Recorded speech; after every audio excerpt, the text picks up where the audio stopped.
त्या संदर्भामध्ये काय पुढे उत्तर द्यावं लागेल असं मला स्वतःला काय वाटत नाही, पण आम्ही सगळेजण करून बसू आणि मग आवश्यकता वाटली तर त्या संदर्भातला कायदेशीर सल्ला घेऊ. ज्यावेळी बाबतीमध्ये आतापर्यंत दिलेले कागदपत्र आणि याच्यामध्ये आतापर्यंत 3 ते 4 वेळा अशा पद्धतीचे प्रकार दिसून येत आहेत, त्यामुळे एक संशय असा बळावतो आहे की पक्षांतर्गतच कुणी काही लोक घोड्या करतायत किंवा अध्यक्षांवर प्रश्नचिन्ह उपस्थित करतात. आज पक्ष एकसंघपणाने वहिनींच्या नेतृत्वाखाली देशभरामध्ये आणि राज्यभरामध्ये त्या ठिकाणी काम करतो आहे.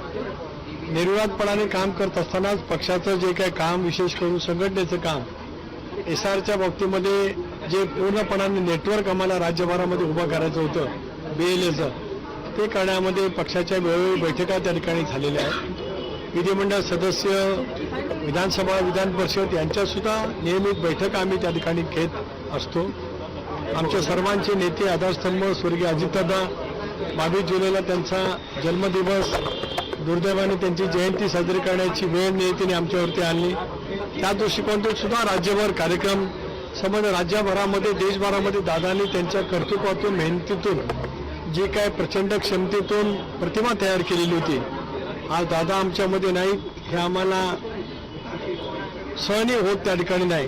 पण तरीसुद्धा 22 जुलैला तो संबंध सप्ताह आम्ही वेगवेगळ्या उपक्रमाच्या मार्फत ज्या बाबीमध्ये दादांनी अधिक लक्ष घालत महाराष्ट्राला, देशाला पुढे नेण्याचा प्रयत्न केला, असे वेगवेगळे उपक्रम पर्यावरणासहित, क्रीडा क्षेत्रासहित, आरोग्य असेल, प्रशासकीय बाबीतले असतील, असे वेगवेगळे उपक्रम आम्ही त्या सप्ताहामध्ये त्या ठिकाणी साजरे करतो आहोत. पक्ष एकसंघपणाने वाटचाल करतो आहे.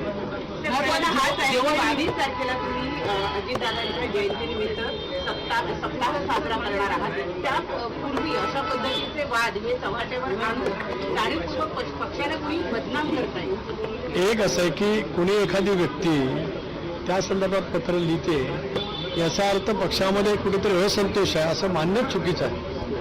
कोणा एका व्यक्तीचं मत म्हणजे पक्ष नाही, पक्ष पक्षाच्या भूमिकेतून त्या ठिकाणी वाटचाल करत असतो आणि विशेष करून वहिनींच्या नेतृत्वाखाली एकसंघपणाने पक्ष त्या ठिकाणी योग्य पद्धतीने वाटचाल करतोय. उद्याच्या भवितव्याच्या कालावधीमध्ये सुद्धा ज्या वेळेला आम्ही काम करत असतो त्याला जिल्हा स्तरावरती, राज्य पातळीवरती वेगवेगळ्या सूचना येत असतात. त्या सूचना आहेत याचा अर्थ काहीतरी वेगळं असं मानण्याचं काही कारण नाही. एखादा उपक्रम साजरा करताना, एखादा कार्यक्रम करत असताना काही वेगवेगळ्या पैकी मतं त्या ठिकाणी मांडली जात असतात. पक्ष आमचा हा लोकशाही माध्यमातून त्या ठिकाणी चालत असतो. त्या पद्धतीनेच पुढच्या कालावधीमध्ये आम्ही काम करत राहू.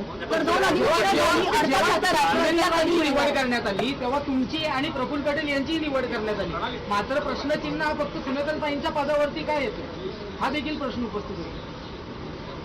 एक असं आहे की मी जी नोटीस वाचली त्याच्यामध्ये वहिनींनाही नोटीस आहे आणि कार्याध्यक्ष प्रफुल्लबाईंना सुद्धा आहे. आता कोणी कोणाच्याबद्दल का प्रश्नचिन्ह निर्माण करावं त्याचं उत्तर मला देण्याचं काही कारण नाही आणि आपण मला विचारू नये असं माझी आपल्याला विनंती आहे.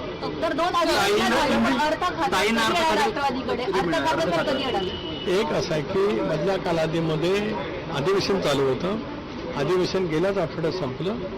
आज उद्या काहीतरी आम्ही कोर ग्रुपची मिटिंग घेऊ, माननीय मुख्यमंत्री महोदयांची वेळ मागू आणि या संदर्भामध्ये पुढची कारवाई त्यांच्याकडनं करावी अशी आम्ही त्यांना नक्कीच विनंती करू.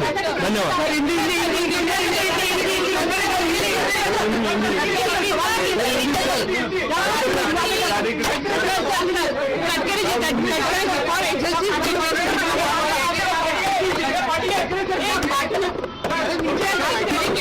लेटर सामने आया है, क्या आप कहना चाहेंगे?